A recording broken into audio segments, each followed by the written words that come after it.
Will somebody let me know if they can hear me and see the slide, my screen?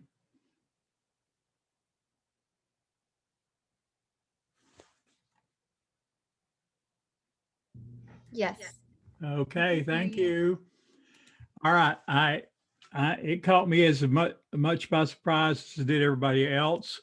Adobe Flash Player was discontinued on all Google everything, all the browsers, and there I did the research. There's not a browser out there.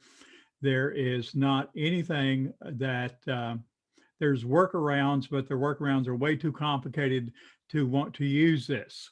So what I did was we can get into PhysioX through Pearson, just as an assignment, okay?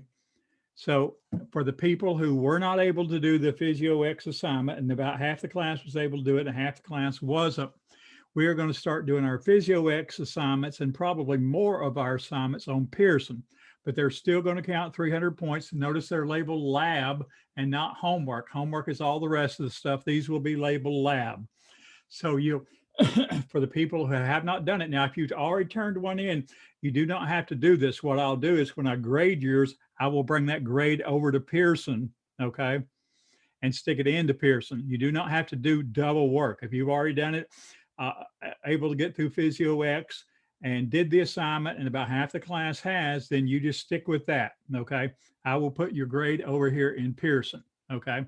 So nothing has changed except we're going to the most of the labs, not all the labs, but most of the labs through Pearson. So what you'll do, you'll click on this, and I'll go to the student view to show this to you. And when you get to the student view, you'll click on this. And right here brings you to the activity. And you'll just click on the activity here, and you'll start the activity just like you did through PhysioX. The good thing about this is you don't have to save the file. You don't have to, download and save the file, and you don't have to upload it, because once you get done, it'll automatically upload your score through Pearson, okay? So this is how we're going to do the PhysioX labs from now on, okay? And probably some more labs too. So I'm going to move most of the lab into Pearson, because this should take you automatically to PhysioX 10.0. PhysioX 9.0 was an Adobe Flash Player dependent piece of software. PhysioX 10.0 runs on HTML, which is what everybody's going to, since Adobe Flash Player doesn't longer function, okay? So so what I did was I extended the deadline 2 weeks from today, okay? And so if you weren't able to do it, and I know a bunch of you tried different modalities and contacted Pearson, Victor told me that Pearson had a year's a heads up that they were going to do away with Adobe Flash Player, and apparently didn't do what they were needed to do, okay?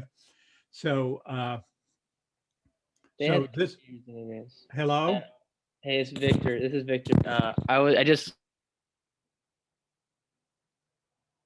Okay. Yeah. Was you going to say something, Victor?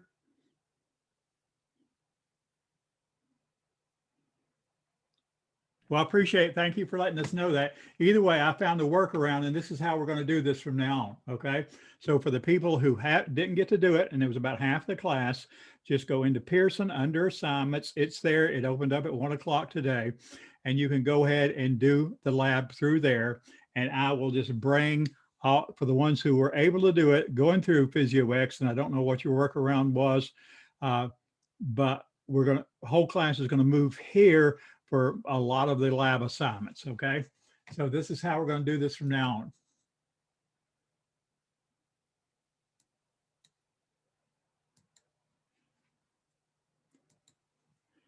on. All righty, so that's takes care of that. Next thing I want to mention for the lab module this time, okay? The first one is heart dissection lab, okay? What you will do is you will go in and watch 3 videos under study area. This is how you get to them: lab tools, bone dissection, sheep heart right side, frontal section external. Okay, once you do that, you will go down here to this diagram, and you will fill in the answers to this Word document based on this diagram, and then save it and upload it, okay? So this is just a Word document. You watch 3 videos on the heart dissection, and that's one part of the heart lab, okay? The second part of the heart lab, and I'll have to see if this works. This is interactive physiology. This is not PhysioX. This is interactive physiology. You're going to watch some animations. This tells you how to get to them. Okay. There's these little things. They're 2, 3, 4, 5 minutes long. Okay. This has to do with the cardiac output. And I'm hoping this works. And then you go down to this Word document and just fill in the blanks here. Okay. That is your second part of the cardiac lab, okay? And so what this does, this is just another way, in addition to your assignments, because the heart is a little bit technically hard to understand. It's a little bit technically hard to understand. So I give you 2 or 3 or 4 things to try to understand. Number one, how a red blood cell will go from the right atrium all the way through the heart, out to the lungs, out to the body, and back to the right atrium, and then the electrophysiology of the heart. And so you watch these, you can watch all these animations and then fill this in, but make sure you use this handout to fill it in, okay? And you'll just fill in these blanks. Fill in this blank. So if this was right, okay. Oh, I don't have it downloaded. You just type that in. And once you get it done, you'll just save it because this is just a Word document. Name it, upload it. So that's this part of the cardiac thing. If none of it works, I can do the sheep heart same way through the Pearson and do the diagrams of the Pearson. I can't do the interactive physiology, so we would just have to ditch that. So we will see if this part works, both of these parts. So that's what I'm hoping will happen with this part here, okay? So try both these things. We will, like I say, this hit me too because I've been using this for, ever since we went online last March. Because normally we'd be doing a heart dissection in the lab face to face, and we would learn a lot of this information there. So that's what's happening here. So that's the heart modalities there. Okay. So that's for these are due February 8th. These are due in 2 weeks. Okay. The other thing I wanted to say, I've changed the structure a little bit about late work. It's going to decrease in value 2% a day for a total of 10 days to 20% off, so down to 80%. So that gives you a 10-day window, okay, rather than the 4-day window where it was going to decrease 5% a day for 4 days. So if it was worth 20 points and it's going to decrease 2% a day, it's going to decrease 0.4 of a point every day that's late up until 10 days, at which time it will decrease 4 points. Okay, so that gives you a bigger window for that to go. The other thing I wanted to show you is this blood typing worksheet. I know a number of you have already been through this, but this gives you a good printout of what to look at. And sometimes it doesn't explain this. A phenotype and a genotype, we talked a little bit about that in chapter 3, but not a whole lot, okay? A phenotype is what you see physically or chemically. That's your blue eyes, that's tall, that's the tall plants or whatever. A genotype is actually the genetic makeup, okay? It's actually the genetic makeup. They are 2 genes that make up the blood, okay? That make up the blood typing. A and B are codominant, okay? And O is recessive. So the only time O is expressed is when it is homozygous, which means there's 2 of them. So if you have type A blood, you can either have an AA or an AO. Both of those are type A blood. If you have type B blood, you can have a BB or a BO. If you have type AB, you can have AB. And if you have type O blood, that means you have 2 O genes. That's the only way you have type O blood, okay? The next part of this chart, and I just put this chart together. Do you have the A antigen? Okay, that's the antigen that's on the red blood cell for type A, yes. For type B, no, you don't have the A antigen. For type AB, yes, you have the A antigen. For O, no, you don't. For B antigen, A, no. B, yes. AB, yes. O, no. Do you have the A antibody in the plasma? Okay. If you had type A blood, you wouldn't have an A antibody because that would mean that you would have coagulation or agglutination. Okay. So you don't have the A antibody. But because you don't have the B antigen, okay, you don't have the B, excuse me, you don't have the B antigen, you do have the B antibody in the plasma. Okay. Type B has the A antibody, but doesn't have the B antibody. And when you do the blood typing thing, what you use is called anti-A and anti-B. That's the antibody. Type AB has no antibodies in it, and type O has both antibodies because it has no antigens. Okay. And then the last part of this chart is, can you receive A blood, B blood, AB blood, and O blood? Okay. If you didn't already know this, when they give you a blood transfusion, they drain off the plasma and wash the red blood cells. So essentially, there's no antibodies there. Okay.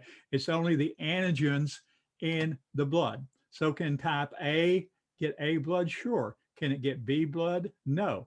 Can it get A blood, AB blood? Yes. Can it get O blood? No. Okay. B, can it receive B blood? No. Can it receive A blood? Yes. Can it receive AB? Yes. Can it receive B? No. AB, no for A, no for B. Yes. Okay. And we're talking about you're giving it to a donor. Okay. This is giving the blood to the donor. All right. And can it receive AB? Yes. Can it receive O? No. Okay.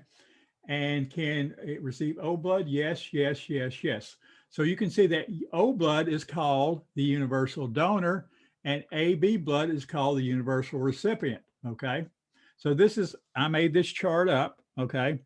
And so this is available to you to use as a reference. Okay. It's available to you to use as a reference. And unfortunately, the one that I put up, that I loaded up, has a few typos in it. So when I was loading this up, I saw that there was a few typos in it. And so that the one that you have on your thing is not as nice and pretty as this. So I'll have to go back and in fact, I still got typos right here. So I have to go back and do that because I did this morning. I had one that I used to hand out when we had live classes, and I don't know where. Actually, I didn't. I used to draw this up on the board. That's what we do in a live class. Is we would draw this whole chart up here and work through the chart, and that's how we learned blood typing in class. Okay. I realize with the holiday in between and with the rough start on the labs, we've gotten a little bit of a slow start. Okay. We will catch up. I am now I'm recording. I found the recording. The recording is on Zoom. So for chapter 17, so I've tried a number of different ways to try to download it from Zoom and upload it to YouTube, and I still haven't been able to do that. But the Pearson slides I put up should give you the information to fill out the sheets, the student notes, which are the primary thing that you're going to use for your study. The heart chapter has 380 something slides. We're going to get started on it. What I'm going to do is I'm going to talk for a little while. Okay. And then that'll be part one of the recording. And then I'll go back and do part two of the recording. I wanted to make sure with all these new announcements, because just with recordings, you don't get the announcements and what's going on with class. So I'm actually recording this. And so there'll be a lot of humming and hawing because I won't edit it. I'll just put it on, put it as a live thing. So wherever we leave off today with the heart is I will go back in the next couple of days and finish that up. But you already have a complete lecture of the heart, but I'll finish this one up and I'll continue to try to download the chapter 17. Always, I found out, the problems with the labs because people were emailing me. So always email me. My preference is you go through Outlook and not go through Canvas. The problem for me with Canvas on my Canvas app, on my teacher's app, is I cannot see what your response to me is. I can see part of it in the in the little trailer or the little whatever they call it, the email thing, you can say, I can see yes, professor, and then you start. But when I click on it, I can't see the rest of the response. And so my preference is for you to email me in Outlook, okay? Uh, and we'll talk next week because I think next week my other class is starting. So we'll have to say that you're the day class because they're going to be an evening class on Thursday. And I noticed last time I looked, there was 23 people in there. So there's still a position in there. If you haven't signed up, for uh, Pearson Mastering My Lab, make sure you sign up because you have a free 2-week subscription. I have to turn in the non-attendance tonight by 11:55, and usually I go by Pearson. I've gotten 23 people and it's registered for Pearson, and one person who hadn't, and I'll have to check that person and then check on to the website and make sure they've been to the website. Otherwise, they'll be dropped for non-attendance because they didn't do any activity either on the website, on Canvas, looking at the pages or do anything, or hadn't registered for Pearson. So just if you're that person, email me. Don't ask me if you're that person. If you've signed up for Pearson Mastering My Lab, you're not that person because I have the list of the 23 people who have signed up, and I have 24 people in class. But if you haven't signed up for Pearson Mastering My Lab, make sure you zip me an email since class is over to let me know why you haven't let me know why you haven't signed up and that you're still participating in class. Because I mean, if you get dropped for non-attendance, then you can get back in, but it's just a whole nother thing. Okay, it's a whole nother thing. So we're going to start on cardiology. I'm a little bit under the weather today. I ate some bad pizza the other day, and if I get up and say I got to go, I got to go. Cardiology is the introduction to cardiology, or the introduction to the heart. Function of the cardiovascular system is the transport system, it's the pump, okay? we look at the blood, we look at the pump, and then we look at the blood vessels. That's essentially our first big module. We look at the blood, which is the transport medium. We look at the pump that moves the stuff around, and then we look at the highways that get it to the cells, okay? We got to get things to the cells, and we got to take things away from the cells. It provides individual cells with a homeostatic environment. It carries oxygen from the lungs to the tissues and CO2 from the tissues to the lungs, and distributes nutrients for the digestive tract to the tissues, okay? You and I eat, probably you may be taking a bite right now, okay? I've got a Coke here. I just had some dark chocolate, and that's going to be digested, filtered out through the liver, and then taken to the cells, just like the O2 and CO2. Well, all the cells in our body need O2 and they need nutrients, okay?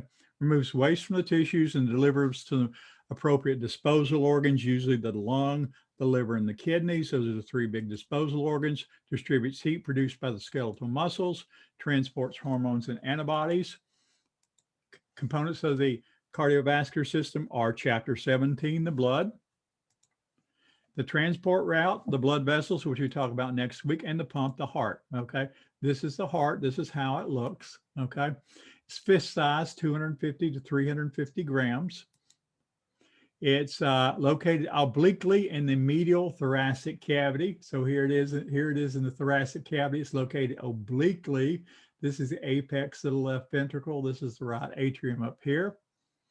In the medial thoracic cavity, in the mediastinum. Remember, we have in the mediastinum, we have the heart, we have the great vessels, we have the lungs, and don't forget, we have the esophagus going from the mouth down into the stomach. Base, broader part of the heart is directed towards the right shoulder. So this is the base of the heart directed towards the right shoulder. Apex is directed towards the left hip. Obviously, the heart is superior to the diaphragm. Enclosed in the double wall sac, we have a epicardium and a pericardium. Okay, we have an epicardium and a pericardium. Epicardium is a superficial layer. Okay, is a superficial layer, and the pericardium is the layer that's adherent to the heart muscle itself. It's part of the outer layer of the heart, okay? And then the heart has the myocardium and the endocardium and the chamber itself. Pericardium has 2 layers. has a fibrous pericardium and a parietal layer of serous pericardium, fibrous pericardium, and has a pericardial cavity, a pericardial space, and then the epicardium, which is the visceral layer of the serous pericardium, the myocardium, which is a muscle, and then the endocardium, which is the lining of the heart. Fibrous pericardium protects, anchors, and prevents overfilling. Serous pericardium, which itself has two layers, a parietal layer, which lines the inside of the fibrous pericardium, the visceral layer, also called epicardium, and this potential space. So if you get pericarditis, they're talking about inflammation of this membrane. I think there was, I think he had myocarditis, one of the, is either FSU or University of Florida basketball players that collapsed on the court and had to be taken to the hospital. You can sometimes get, if you have a puncture wound to the heart, you can get blood filled in this space. Once the pressure in this space exceeds the pressure inside the heart, okay, then you get what's called cardiac tamponade. Homeostatic imbalances, pericarditis, inflammation of the pericardium. You get chest pain, pericardial scarring, cardiac tamponade, because if you get scarring, okay, doesn't allow the heart to expand, okay, you can get fluid buildup, causing pressure, friction, restricting heart movements. Layers of the heart, superficial to deep, is the epicardium, okay. The visceral layer of the serous part, pericardium, so you have the epicardium, myocardium, and endocardium. The myocardium, which is the muscle layer, spiral bundles of cardiac muscle reinforced by fibrous tissue, intercalated disc, allow atria and ventricles to act as syncytium. In other words, when the atria contract, we want all the muscles in the atria to contract in a particular order. When we want the ventricles to contract, we want all the muscles in the ventricles to contract in a particular order. Notice here, okay, this is the pulmonic valve, okay? This is where blood leaves the right ventricle to go up through the pulmonary circulation to the lung. Well, if we started the ventricular contraction here and went down this way, that would be inefficient, okay? Because we're having to move the blood, up in this general direction to get it go out through the pulmonary vessels, okay, to get it go out through the pulmonary vessels. So the actual contraction of the heart starts down towards the apex, okay, starts the apex. When we look at the electrical system, we'll see electrical system comes out of the atria, comes down through the septum, and then goes out through these fibers. Myocardium's excitation of cells in these chambers spread to all the connecting cells. That's what, and then we have the endocardium, squamous lining, okay, the inner myocardial surface, heart chambers. We have two atria, two atria. Superior to the ventricles, small thin wall chambers for the blood returning to the heart. These atria they pump the remaining portion of the blood into the ventricles, but they don't do a whole lot of work, okay? They don't do a whole lot of work pumping the blood in.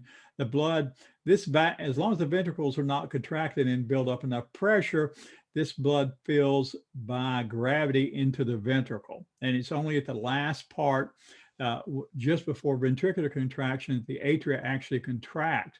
There are no valves up here where the venous drainage is into the right and left atria. So the blood is continuously coming into the atria. Helps to fill up the ventricles. Auricles are little ears that allow for expansion of the atria. We'll see those on that dissection video. Make sure you watch the dissection video. We have two ventricles. Larger, thick muscular chambers that pump blood to the lungs and systemic circulation. Left side is extremely thick. Right side is moderately thick. Separations, interatrial septa. We have a septa here. This is the interatrial septa that separates the ventricles. Interatrial septa would separate the atria, okay? Interventricular septa would separate the ventricles. So we have septa that separate the chambers, the upper chambers and the lower chambers. If you think about the heart is really two pumps. There's the right side of the pump that takes blood from the body and sends it to the lungs. There's the left side of the heart that takes blood from the lungs and sends it to the body. So it just so happens that those two chambers are together, but in a face-to-face class in the blackboard, I'd be drawing it as two separate pumps, because that's the easiest way to think about it, is you have two separate pumps. You have a right side pump and a left side pump. And so we have these fiber skeleton allow blood flow to flow forward and prevent backflow of the blood. It'll find out that these little things, as the ventricles start to contract, these valves will flap back up here. Okay. This is the right atrioventricular valve. This is the left atrioventricular valve, sometimes called the mitral valve. Okay.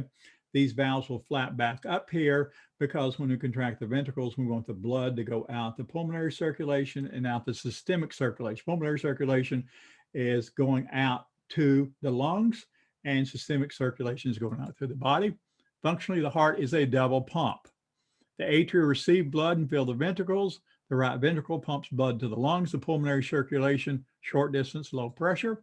Left ventricle pumps blood throughout the body, long distance, high pressure. Heart valves and their operations. These are how the valves look through the top, okay, from the top. If we're looking at the top, this is the right side here. This is the left side here. This is the pulmonic valve and the aortic valve. These are called semilunar valves, okay. This is the bicuspid valve. This is the tricuspid valve. Bicuspid valve, you can say has two cusps. Tricuspid valve has three cusps. Bicuspid, tricuspid, okay. So you can figure out, that you'll have some questions, anatomical questions on these. But if you were looking at the heart from superior to inferior, and this was anterior, and this was posterior. Notice the pulmonic circulation is in front of the systemic. So both the pulmonary vessels is in front of the aorta, okay? Tricuspid valve prevents backflow from the right ventricle. Tricuspid valve prevents backflow from the right ventricle into the right atrium. Bicuspid valve prevents backflow from the left ventricle into the left atrium. This is the one that causes the most problems because this is the side of the heart that's pushing blood to the systemic circulation. AV valves close and open passively due to pressure gradients, okay? So when the pressure in the ventricle is greater than the pressure in the atria, this valve will close. When the pressure in the ventricle is greater than the pressure in the atria, this valve will close. When the pressure in the ventricle is less than the pressure in the atria, this valve will open. That's what they mean when they say they close passively due to pressure. AV valves open and close passively. When pressure in the atria exceeds pressure in the ventricle, AV valve opens. Pressure in the ventricle receives pressure in the atria, AV valve closes. Chordae tendineae, these are chordae tendineae here, okay? These are chordae tendineae here, which are attached to the valve leaflets, because if we didn't have these to hold the valves, the pressure in the ventricles gets so great, the valves would just flap into the atria. So when you talk about mitral prolapse, that's what you're talking about. The valves are flapping into the atria here, okay? Prevent backwards opening of the valves during ventricular contraction, and they are attached to papillary muscles, okay? Because when the ventricle contracts, these papillary muscles contract, and they will prevent the valves from flapping back. So you have the valve, you have the chordae tendineae, and the papillary muscles. The valve, the chordae tendineae, and the papillary muscles to prevent the atrioventricular, the valves between the atrium and the ventricular, from prolapsing back into the atria. The right valve on the right, the valve on the atrioventricular valve on the right side is a bicuspid valve. The atrioventricular valve on the left side is a tricuspid valve. It is also called, on the left side, called the mitral valve. Holds the chordae tendineae in place and contracts against the pressure of the ventricles. Aortic and pulmonary semilunar valves.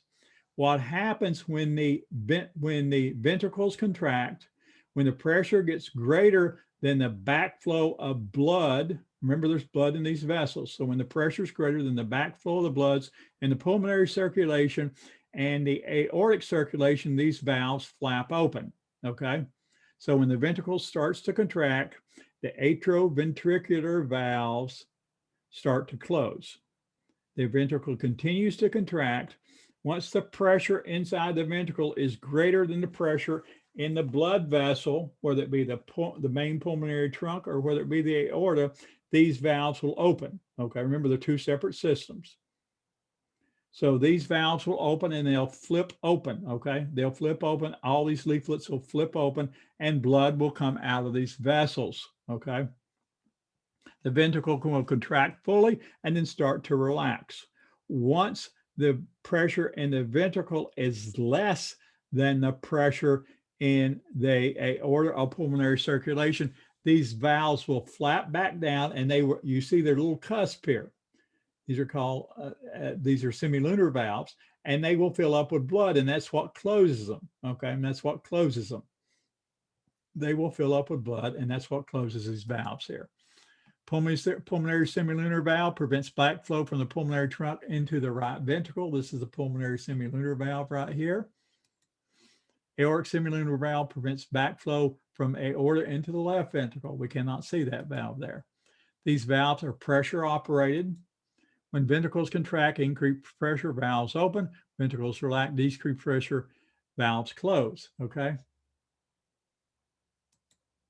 No valves guard the entrance of the right and left atrium. So the atria, the entrance to the atria do not have valves in them, okay? So blood just continuously flows into the atria. Checked using auscultation. If we were in a face-to-face lab, we get out the stethoscopes and listen to our heart valves here. Lub-dub sound due to valves closing, okay? Lub-dub valves due to valves closing. Lub is the AV valves closing. Dub is the semilunar valves closing. I would remember that. That's going to come around on an exam. Lub is the AV valves closing. Dub is the semilunar valves closing. Okay, so there's two heart sounds, lub, dub, lub, dub. Heart murmurs, abnormal or unusual heart sounds. We were in second or third year medical student in the cardiology room, and they had, you plugged in an electronic stethoscope and they put in different murmurs so you can listen to. Of course, I didn't hear anything. I raised my hand. The professor came up there, cardiologist, and cut the thing on. And that's the reason I couldn't hear anything, because the thing was off. Okay, so it was another embarrassing moment for me in medical school. So don't worry, you're going to have embarrassing moments. Everybody has them, and you just have to get past them because they're not that big of a deal. Made a good story probably for the cardiologist, and it's a good story for me to tell every class, okay? Heart murmurs, abnormal, unusual heart sounds due to turbulent blood flow. Smooth blood flow is silent.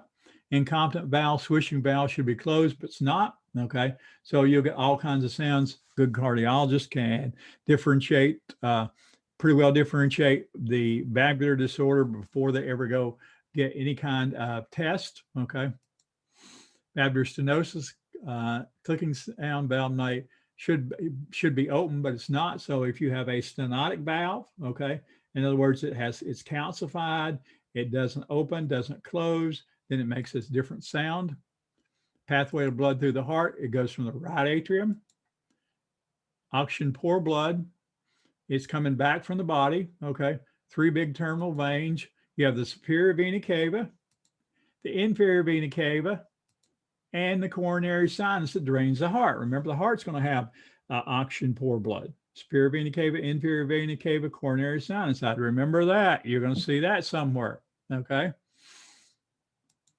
That could be a short answer question, something like that. Tricuspid valve, so we're in the right atrium. We go through the tricuspid valve, allows blood to pass from the right atrium to the right ventricle, also known as the right atrioventricular valve, okay? Atrioventricular valve, also known as the bicuspid valve. Right ventricle pumps blood through the semilunar valve into the pulmonary trunk, okay? Semilunar valve into the pulmonary trunk. This is the main pulmonary trunk. It's going to branch into a right and left pulmonary artery. Pulmonary arteries deliver blood to the lungs where gases are exchanged. CO2 is blown off, oxygen is absorbed, okay? Pulmonary veins deliver oxygen-rich CO2 poor blood back to the heart. Notice the pulmonary veins, okay, the pulmonary veins here, pulmonary veins are actually red because they're delivering oxygen-rich blood. Pulmonary artery here, main pulmonary trunk, right and left pulmonary arteries. Normally arteries have red blood in it. It's highly oxygenated. This has poor oxygenated blood, okay? So this is it's not a, well, it's pretty close to a gotcha question. You really got to know your anatomy. The pulmonary trunk, this is the main pulmonary trunk. It's going to divide into the right and left pulmonary arteries, have oxygen poor blood, an artery with oxygen poor blood. Pulmonary veins, which bring blood back from the lungs to the left atrium, have oxygen rich blood. So they're going to be red in a diagram, okay? But they're going, it doesn't matter if they're red or blue. They have, so they're a vein, but they have oxygen rich blood. So remember that, because that's going to show up on you. And if you're not really paying attention, it's going to result in you missing that question. Left atrium receives blood from the pulmonary veins. So we've got left atrium through the mitral or bicuspid valve, okay, which opens in the left ventricle. Left ventricle pumps blood into the aorta by way of the aortic semilunar valve. Aorta has three main parts: the ascending, the arch, and the descending. Ascending, arch, and descending, okay? And then goes to the arteries and back to the veins. And so usually that was an extra credit question, trace a red blood cell through the, so you didn't have to, you know, once you got to the aorta, that was it. Once you got to the pulmonary trunk, going to the, then you said pulmonary trunk, then you said right and left pulmonary arteries, to the lungs, pulmonary veins, back to the heart, okay? And so if that same question appears on a short answer question, you don't have to say, you know, descending thoracic aorta, descending aorta, iliacs, you know, you don't have to go through all that. All right. You just go through the, you know, through the main circulation, because what we're trying to see is, do you know the circulation through the heart? Do you know the circulation through the heart? And so some of the activities that you're going to do in Pearson this time, Pearson assignments, the homework assignments, that whole category is called homework, okay? Chapter tests and those things. I think you're going to have one on traveling through the heart, and another on electrical activity. Remember the lub-dub, remember the lub-dub, the heart sound. That's important because that's going to show up. Carry blood away from the heart, branch off just before the capillaries, when cell thick where gas exchange occurs, venules after capillary, and veins carry back to the heart. Circulation system, pulmonary circulation from right side carries deoxygenated blood to the lungs where it's oxygenated and then brought back to the heart. So from the right side, remember that we go to the main pulmonary trunk, right and left pulmonary arteries. This is deoxygenated blood, even though this is an artery, carrying it to the lungs.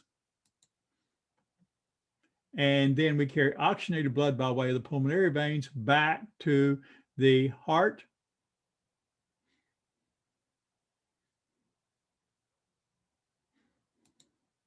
Systemic circulation carries oxygenated blood to the tissues, deoxygenated blood brought back to the heart.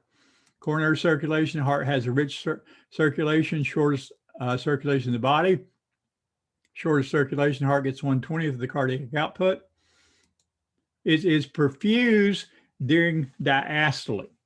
Remember when we looked at the aortic valve, that semilunar valve and those three little flaps, when the ventricle, the left ventricle contracts, those flaps flap upward so that blood can go out of the heart. It just so happens that the ostia, or openings for the coronary circulation, are right above the valves, so that when the valves flap up, those ostia, those openings for the coronary circulation, are actually covered by those valves. So the heart is not perfused until the ventricle pressure goes down, okay, and those valves close. Once those valves close, that pressure in the aorta comes back against those valves, so you have oxygenated rich blood, and then the heart is perfused during diastole at rest. Okay, heart is perfused during diastole. Another question: is the heart perfused during systole or diastole? Systole is when it pumps. Diastole is when it's resting. Heart is perfused during diastole. Why is it perfused during diastole? Because during systole, when you have ventricular contraction, remember you'll have an atrial contraction, That'll be atrial systole, but we're talking about ventricular contraction. We have a ventricular contraction, specifically the left atria.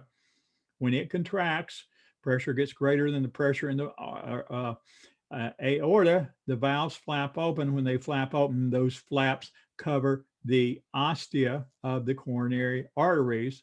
And so the heart's not perfused during systole, but since systole doesn't last very long and diastole lasts a long time, the heart is perfused during rest. Okay. Right and left coronary arteries. We have a right coronary artery and we have a left coronary artery. Both branch off the aorta line, epicardium branches inward. Left coronary artery branches to the anterior interventricular artery and the circumflex artery. This is also called the LAD, left anterior descending. Okay. This is one that primarily supplies blood to the left ventricle. So if you have a spasm in this artery or an occlusion in this artery, it needs to be taken care of in an expeditious fashion because that is supplying the left ventricle. Okay, right coronary artery branches into the marginal areas, marginal artery and posterior interventricular artery. So this is what you need to know about the arteries. What are the two branches, the left coronary artery, or the two branches, the right coronary artery? You won't see them on the diagram that you have to pick them out. You just need to know what they are. Okay. Venous drain, all blood drains into coronary sinus, empties all the venous blood into the right atrium. We have this is the venous circulation, great cardiac vein, middle cardiac vein, small cardiac vein. You just need to know the general names. You don't need to know where they're draining. Okay. Just remember, it's the coronary sinus that drains into the atria. What drains into the right atrium? Superior vena cava, inferior vena cava, and coronary sinus. Homeostatic imbalance. If you have an angina, you pain in the chest, you're in temporary oxygen deficiency. Ischemia causes are stress-induced coronary artery spasm, blockage by a clot or a plaque. Myocardial infarction. So with the spasm, the cells don't die. If you have a myocardial infarction where you actually have a clot, okay, or an occlusion in the artery, okay, and you don't have blood flow there, the cells do die. Cells do not regenerate. The cells do not regenerate. So if they die, that part of the heart fibroses, okay, and it's no longer functional. So if it's a small part, you've lost a small part of the function of the heart. If it's a big part, you've lost a larger part of the function of the heart. Fetal circulation through the heart. Need to understand this. Okay. Why do we have a fetal circulation? Well, the fetus's lungs aren't working. So we don't really need a whole lot of the blood to be going to the lungs. I mean, we need some blood to go to the lungs to nourish the cells of the lungs. But as far as oxygenation goes, we're not going to oxygenate the blood in the fetus's lungs. Okay. It's going to be oxygenated at the placenta. Okay. Pump still needs to distribute blood into fetal vessels. So what happens here, in between the septa, okay, in between the septa, between the right atrium and the left atrium, there's a hole there. That hole is called the foramen ovale. Okay. So when blood comes into the right atrium, 2/3 of it goes into the right ventricle, 1/3 of it goes into the left atrium, which will go to the left ventricle, which will go out to the systemic circulation, which will go out to the placenta to be oxygenated. Okay. So 1/3 of the blood goes through the foramen ovale. Okay. Shortly after birth, the foramen ovale closes and becomes the fossa ovalis, which is the depression in the interatrial septum. If it doesn't close, then you have to go in there and put a patch. Okay. We also have a ductus arteriosus, which is a shunt that shunts the rest of the blood. So we've shunted 1/3 of the blood. Now we're going to shunt 2/3 of the blood from the pulmonary trunk directly to the aorta. So we have a connection called the ductus arteriosus that's going to shunt 2/3 of the blood from the aorta, from the main pulmonary trunk to the aorta. So that's how we're going to take care of not sending blood to the pulmonary circulation of the fetus to be oxygenated. The ductus arteriosus closes by vasoconstriction, becomes the ligamentum arteriosum, okay, after the fetus is born. So both of these holes close up after the fetus is born, after the child is born, the baby's born, and no longer needs those holes because it's oxygenating its own blood, okay? And they form two residual structures, okay? Fossa ovalis, okay? And the ligamentous arteriosum. I guarantee you this question is going to be a short answer question. What is the fetal circulation? What is the fetal circulation and what does it do? And what are the structures and what do they become? And I have at least one or two people that's going to write the structure of the red blood cell to the heart, okay? When that's not what I'm looking for. What I'm looking for is the foramen ovale and ligamentum arteriosus. What do they do? How much of the blood goes from one, where are they at? Okay, where are they at? Where does blood go from to where? How much goes, the foramen ovale is 1/3, ligamentum arteriosus 2/3. Why does it do that? Because you don't need that blood to go to the lungs of the fetus because the fetus is not oxygenating blood. The lungs are not working. The blood goes to the placenta. Okay. What do those structures become? Okay. So the ductus arteriosus becomes the ligamentous arteriosus, and the foramen ovale becomes the fossa ovalis. So if I were you, I'd be writing these down as little notes, little check marks, okay? Because I guarantee you these are going to come up on the exam. And we're going to have one or two of you, of the 24 of you, that are going to write that red blood cell through the heart, okay? And that's not what I'm asking. So you're not going to, you get 2 points for lead, okay? But you won't get the big 10. This could be a 10, 20 point question. I don't know. It's a pretty good sized question. Okay. Types of defects, septal defects, and patent ductus arteriosus. Okay. So you can have defects in the septum, ventricular septum. You can have coarctation. Part of the aorta is narrowed, increasing workload. You can have tetralogy of Fallot. Okay. You don't need to know what this is. This is four defects in one particular heart. This is a serious defect. Properties of the cardiac muscle, okay, similar skeletal muscle with critical differences. They're short and branching, okay. They're uninucleated, lots of mitochondria, 25% of the space versus 2% skeletal muscle. Intercalated disc, lots of gap junctions. Electrical coupling, movement of ions between cells allows depolarization. Remember, when the heart contracts, we want all those cells to contract, and syncytium, okay, syncytium, a mesh-like structure, and we want them to contract coordinated, okay? Cardiac muscle, sliding filament theory, actin, myosin, okay? Sarcomeres, we talked about that before. Less T-tubules, calcium is moved from the sarcoplasmic reticulum and from the extracellular space. Introduction of heart electrical system. One action potential leads to one contract of all cardiac muscle. Autorhythmic cells, in other words, the rhythm is self-contained and generated by this electrical system in the heart. 1%. So the pacemaker cells represent 1% of all cells centered in the SA node and the AV node. Okay. The heartbeat originates in the SA node and then is transferred down to the AV node. Okay. Self-excitable, initiates their own depolarization, even if removed.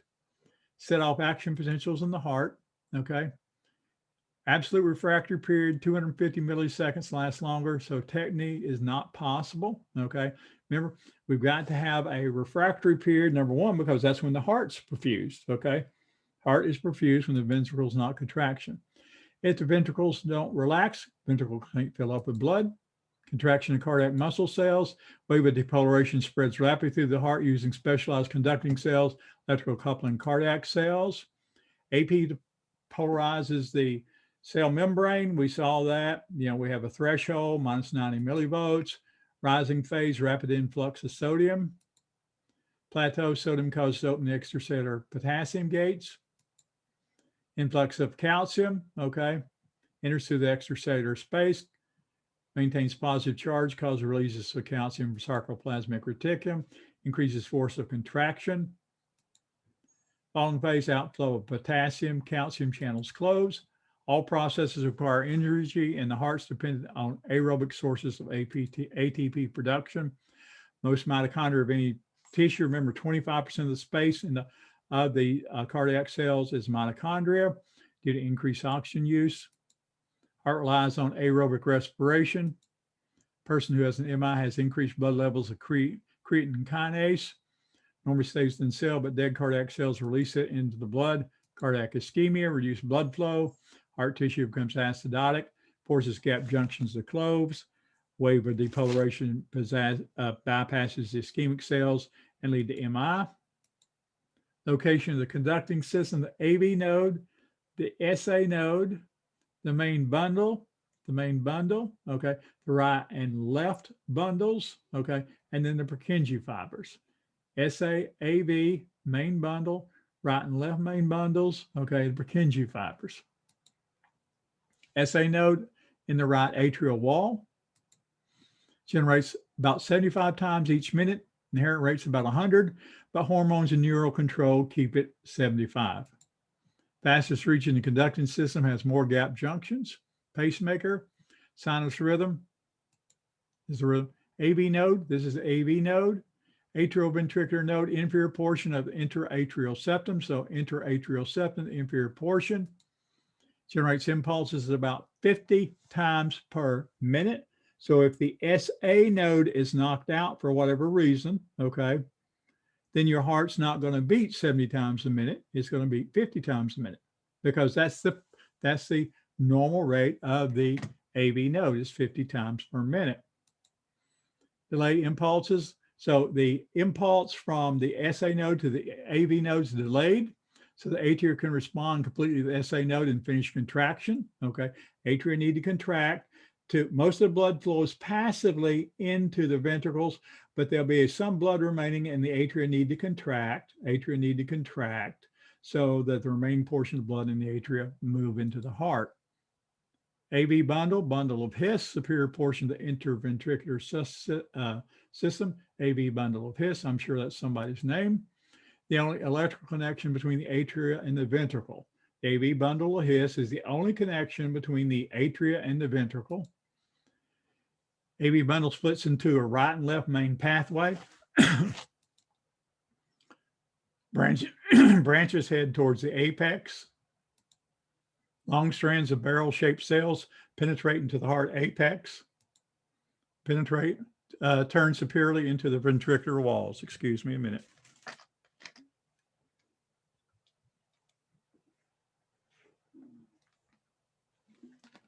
These are the subendocardial conducting fibers, also called the Purkinje fibers.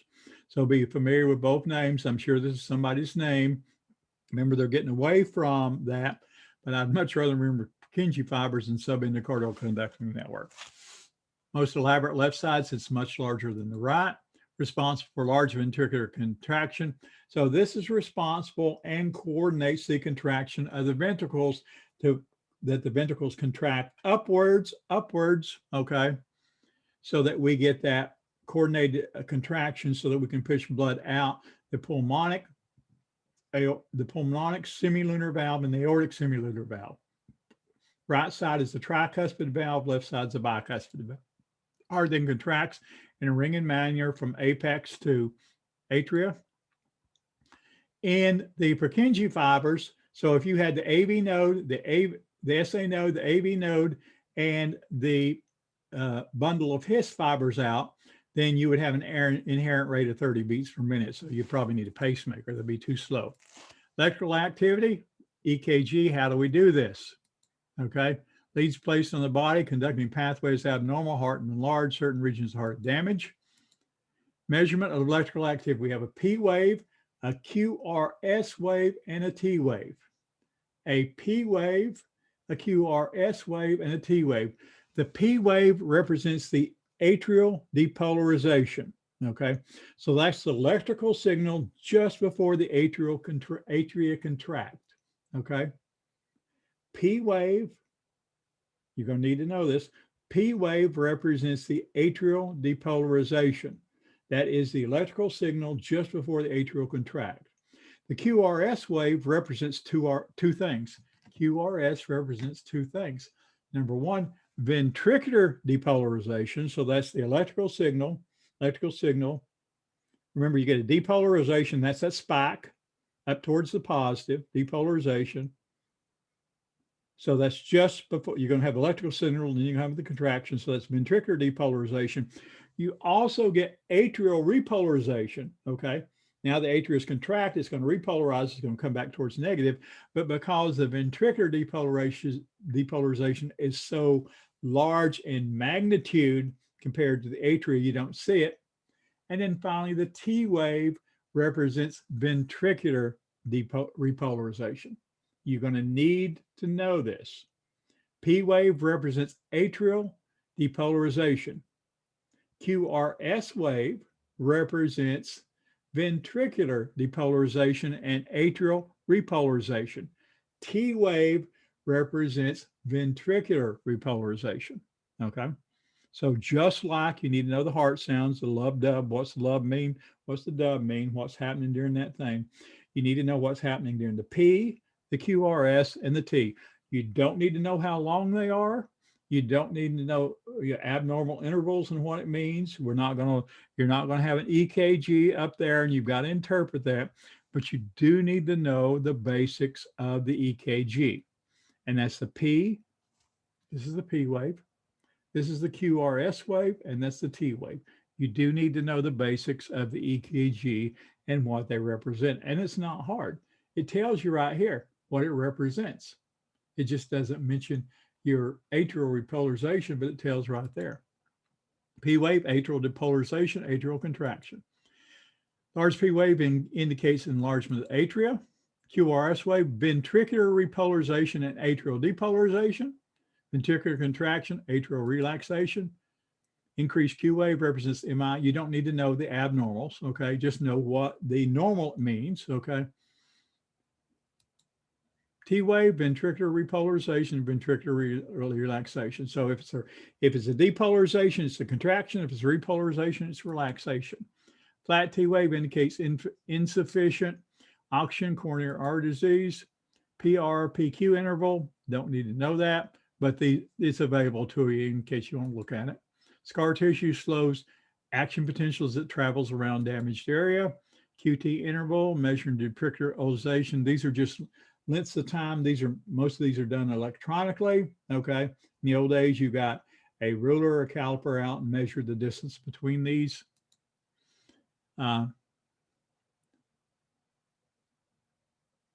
T wave, QRS, T wave represents ventricular repolarization. Homeostatic imbalance, cardiac arrhythmias, conduction system don't keep a steady beat, chambers don't empty efficiently. You can have ectopic pregnancy, ectopic pacemaker. Atrial fib is a perfect example. Okay, where you get the pacemaker being set somewhere else in the atria.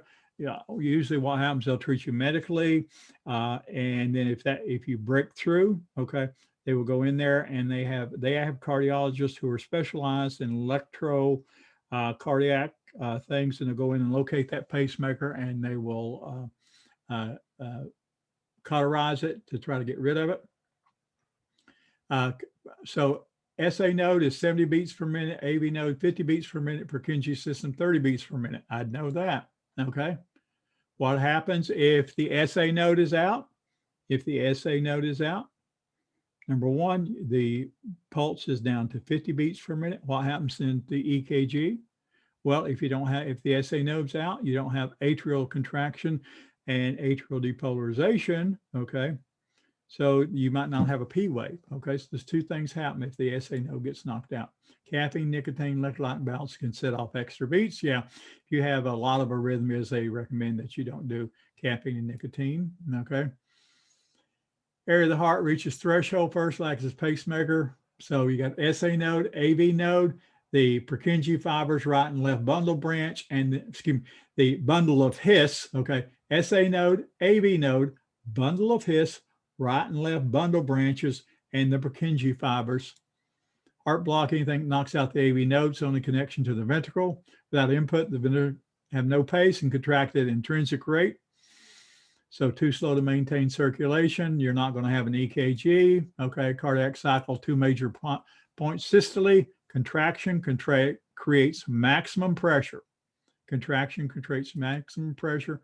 Rest creates minimum pressure. Okay, so that's the two numbers when they measure your blood pressure are what is the pressure in the blood vessels during contraction and what's the pressure in the blood vessels during rest. Okay. Four major phases of the cardiac cycle: ventricular filling, isovolumic contraction, ventricular ejection, and isovolumic relaxation. Ventricular filling, mid to late ventricular diastole. So the ventricles is only going to fill when they're at rest. So the ventricular current filling occurs mid to late ventricular diastole. Passive filling, venous return enters the ventricles through the atria and open AV valves. About 80% of the ventricle filling is through passive filling. Atria contract, pushing more blood into the ventricles, around 25 milliliters. End of diastole for the ventricles. So 80%, and then the atria contract, and then that's the end of diastole. End diastolic volume, okay? The end diastolic volume of the ventricles at the time of the end of the rest period is around 120 milliliters. You don't have to know this chart. That's it. Isovolumic contraction. That means the same volume. Okay, so the ventricle is going to start contracting with no additional blood. Okay, the valves are going to close and they're going to be that 120 milliliters in the ventricle. That's what isovolumic, isovolumetric contraction means. Okay, ventricles contract. Once they start contracting, the chamber size decreases, so the pressure increases, pushing blood back towards the atria. Back pressure of the ventricular blood closes AV valve, semilunar valve still closed, first heart sound is heard. So when the AV valves close, that's the lub, okay? Ventricles are now completely closed. So the AV valves have closed, the ventricle is, it's got the same amount of blood, the ventricles are starting to contract, so the chamber size is getting smaller. Chamber size is getting smaller. As the chamber size is getting smaller with the same volume, the pressure is increasing. Pressure inside the ventricles rises to it's greater than the pressure outside the ventricles. In the aorta, the pressure is 80 millimeters of mercury, and the pulmonary circulation is 20 millimeters of mercury. Remember, pulmonary circulation is going to the lungs, shorter distance, not as much pressure, okay? Now we get to the ventricular ejection phase. So still ventricles contracted, no blood's gone out of the heart yet, okay? Semilunar valves open, blood is ejected into the arteries, 70 milliliters for both ventricles. So the right side ejects 70, left side ejects 70, okay? Blood is pushed out of the ventricles until pressure of the arteries is greater than the pressure of the ventricles. So now the ventricles contracting, the blood's being pushed out of the ventricles. It's now into the pulmonary circulation and in the systemic circulation. Pulmonary circulation is main pulmonary trunk, right and left pulmonary arteries to the lung. Systemic circulation is into the aorta and then branches out into the various blood vessels, which we'll talk about next time. Then pressure in the ventricles. So blood is pushed out. So during the ventricular ejection phase, it's pushed out until a point where the pressure in the vessels into the main pulmonary trunk and in the aorta is greater than the pressure in the ventricles. Because if you push the blood out, even though you contract in the chambers, you no longer have the same volume. So the chamber can be completely contracted or mostly contracted, but you don't have a whole lot of volume in there, so the pressure is going to go down. So once that pressure in the ventricle is less than the pressure in the pulmonary main trunk and in the aorta, the semilunar valves are going to close. The ventricular ejection phase is going to end. And now we get isovolumic retraction, early diastole. As ventricle chamber size expands, pressure in the arteries become greater than the pressure inside the ventricles. Back pressure of the aortal blood closes the semilunar valves. Second heart sound is heard. That's the dub. Lub is when the atrioventricular valves close. Dub is when the semilunar valves close, the pulmonic semilunar valve and the aortic semilunar valve. End systolic volume. What's the volume in the heart at the end of this relaxation after ejection's gone? Okay, we have about 50 milliliters. Okay, so we had 120, we had 50. So we injected about 70 milliliters. Okay, while the ventricles contract, the atria have been relaxing, filling with blood. Okay. Remember, they're filling with blood because they passively fill with blood, but the valves are closed. Now the valves open, blood flows in the ventricle, volumes associated with cardiac cycle in diastolic volume, amount of blood that collects in the ventricle during diastole, in systolic volume, amount of blood in remaining in the ventricle as it's contracting, stroke volume. So in diastolic volume, in systolic volume, 120 minus 50, 70 milliliters per beat. Okay. So this is the stroke volume. Each time the heart beats, 70 milliliters go out. Cardiac output would be obviously the number of contractions times the stroke volume. Maximum cardiac output minus resting cardiac output. Calculating cardiac output and cardiac reserve. Resting is this. Maximum cardiac output, what can you do maximally, is this. So this is what you have in cardiac reserve. Normal cardiac reserve is 45 times resting volume. Athletes can have a cardiac output 35 liters per minute, so 7 times resting cardiac output. Severe heart disease results in little or no cardiac reserve. Those are the people with severe heart disease that, you know, get short of breath just walking from their wheelchair to the bathroom. Regulation stroke volume, ventricles pumping the same amount of blood. Preload contractility and afterload.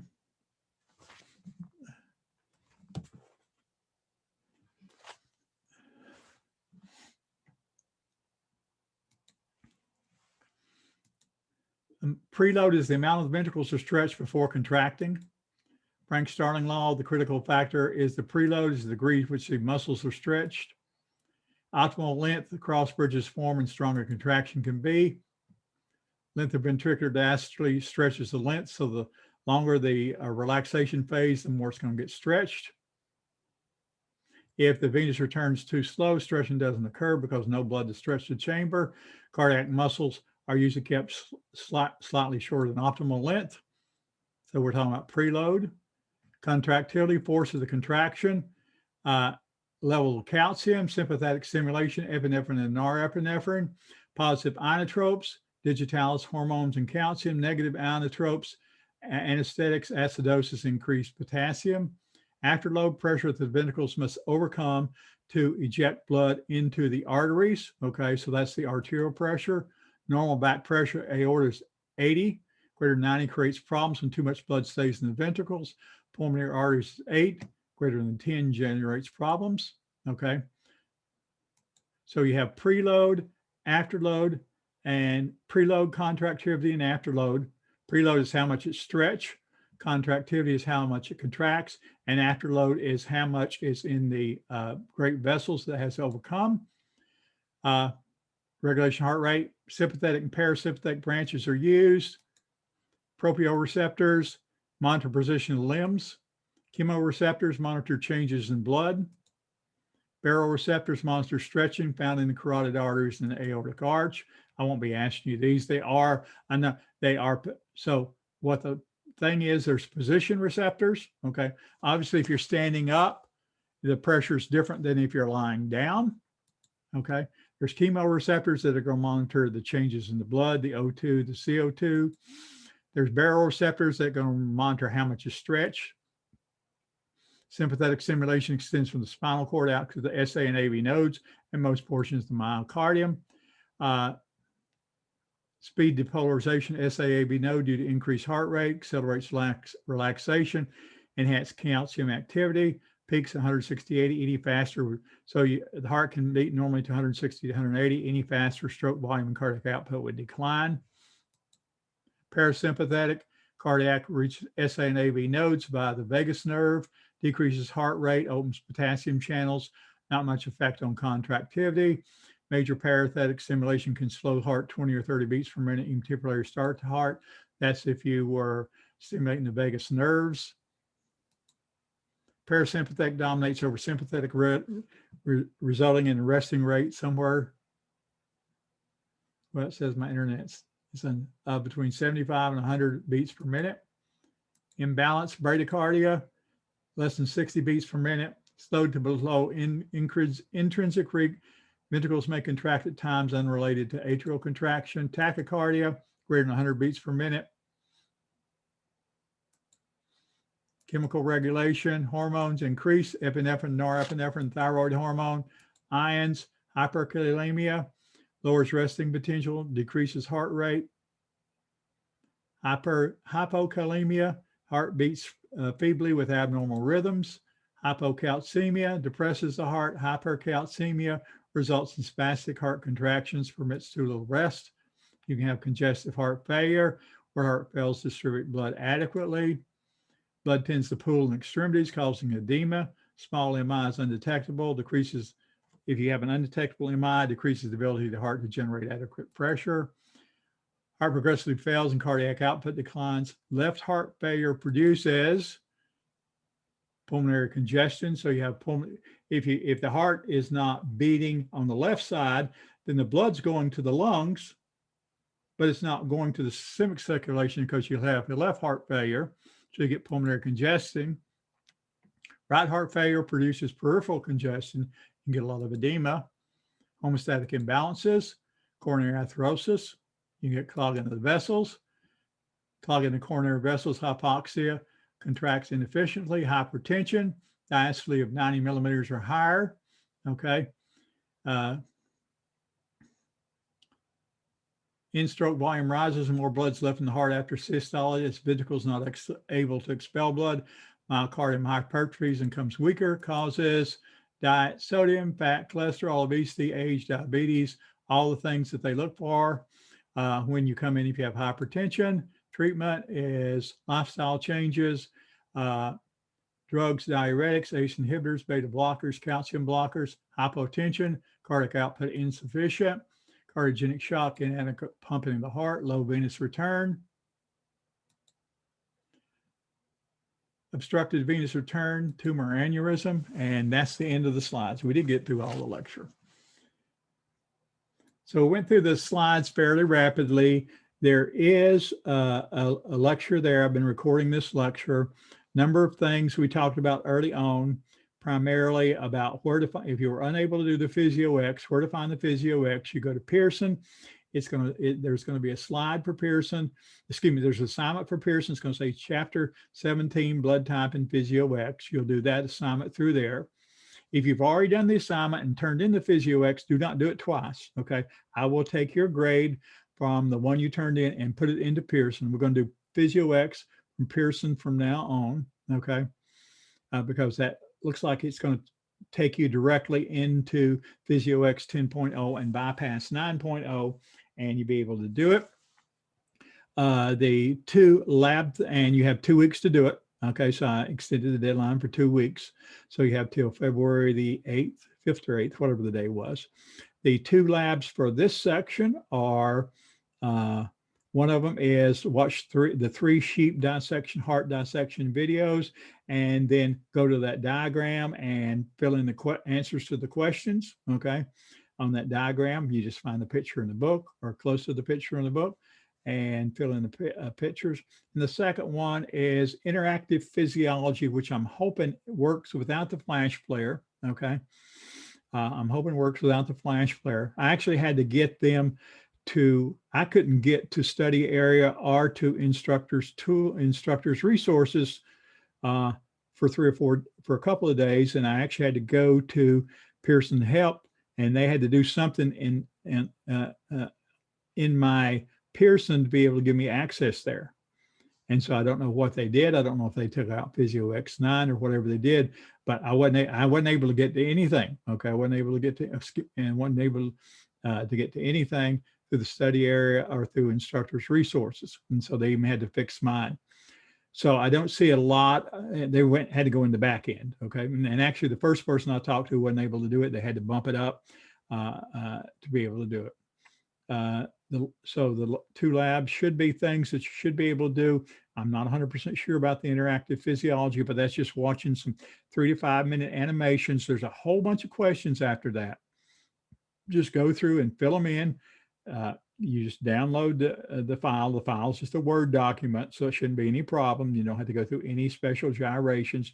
Download the Word file and then upload the file under assignments, and that should take care of that. And then when we get to chapter 19, those are both Physio X's, so they're going to be back on Pearson. And probably what I'll do is going forward, the more labs I can put on Pearson and take off of going through the assignment, going, you know, these will still be, it's still be 300 points for the labs. We'll just be doing them with the Pearson, and they'll be under the lab section, not the homework section. So you still be 2 separate grades, 200 points for the homework, which consists of chapter tests and any of the other activities. One of the activities last time was blood typing, and those are the chapter tests for each one of the chapters, and then any activities. Some chapters don't have any activities, so it's just a chapter test. And then the labs, which, you know, PhysioX will do through Pearson, and then if the other things aren't available, we'll do something else, or we'll just curtail the number of labs, and I'll have to put another couple of dissections or something in there to get us up to the 300 points, but we'll get it done. And then we had this, I've got this diagram here, but I got a lot of typos in it. So if you look at it, I'll revise the typos, but this is a good chart for you when you're doing blood typing, answering blood typing questions. And if you get any blood typing things, like in the genetics lab module, you're going to have a question, what in the ABO system, what are the genotypes and the phenotypes? Well, the phenotypes are A, B, and O. The genotypes are AA, AO, BB, BO, AB, and O. So there's one of the questions, but a lot of people, you know, a lot of people had forgotten it. Okay. So this is available to you. And then who can get what blood is, you know, like I said, when we're doing face-to-face classes, I used to draw this table up on the board, and we fill in the blanks as we went. And that's how we'd learn blood typing in the board. And went through the slides fairly rapidly, but I'll put this video up too. I've recorded this lecture, so as soon as I get it processed on YouTube, but this one will be up because it has the announcements, which is important. And then we'll do the rest. You also have the other one, which is a scrub video, which doesn't have any announcements. It just gets right to the lecture. And that's pretty much what I had to say. Any questions for me? Anybody still there? One of the instructors talked about he made all his students have their cameras on so they could see if they were there or not.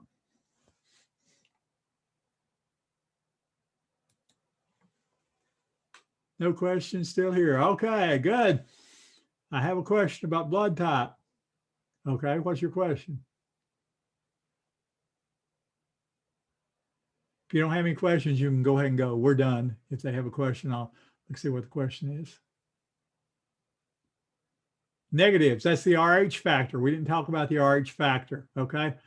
That's the RH factor is a factor on the red blood cell that you either have or you don't have, okay? In fact, we didn't talk about RH and erythroblastus fetalis, so I'll have to talk about that next time because that's an important part. The RH factor is either positive, okay, or it's negative. You don't normally form antibodies to the RH factor. So if you have RH negative, you wouldn't have anti-RH in your serum, okay? If you have RH positive, you wouldn't have anti-RH in your system. It's just another, ABO and RH are only 2 of a multitude of factors on the red blood cell. These are the 2 most common ones and the 2 we talked about, okay? So I'll make sure that I talk about RH and erythroblastus fetalis, because erythroblastus fetalis results when an RH negative mother has an RH positive baby. And what happens is at the time of birth, when the placenta separates, a little bit of the blood from the RH positive baby mixes in with the RH negative blood of the mother, and the mother then forms anti-RH antibodies. Normally she doesn't have them. If you're RH negative, it's not like the ABO system, you don't form antibodies. So normally she doesn't have them, but now she'll have them because she was exposed to an antigen. So if she has another RH positive child, okay, she has another RH positive child, those antibodies will cross the placenta and come in contact with the RH, with the red blood cells of the fetus and break those red blood cells down. Okay. And so you're very, one of the things they test for is RH. Okay. Uh, in the mother. And if the mother's RH negative and the child turns out to be RH positive, then the mother is going to get RhoGAM. Okay. Mother's going to get RhoGAM. You may or may not have heard RhoGAM, but RhoGAM is going to keep her from forming antibodies. Okay. RhoGAM is going to keep her from forming antibodies. And that's, in the United States, unless somebody has a home delivery, it's routinely checked. And so the patient will get RhoGAM. But as always, I'm always mention this. Okay, I always mention this. We have people coming into this country who did not have the same access that we have to healthcare facilities. Okay, so they could be RH negative and have delivered an RH positive baby. Okay, and so things like that had to be tested for. And I'll make sure I mention it again in the lecture next week, that we'll talk about RH factor and erythroblastus fetalis, because it is important. And you will have a question on the erythroblastus fetalis in the short answer questions. All right. So I'll talk about it again, but that's in the long and the short of it, that's the RH positive and negative. Any other questions?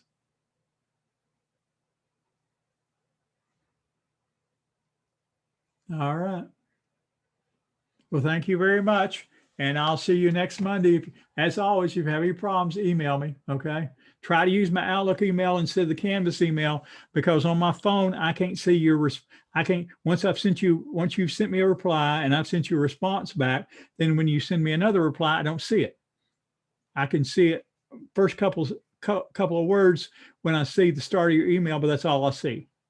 And so if you do it in Outlook, then I always can see everything. And so I appreciate there. Plus it comes up, it pops right up on my Outlook thing, on my Outlook app, and it doesn't do that on my Canvas app. All right. Thank you very much.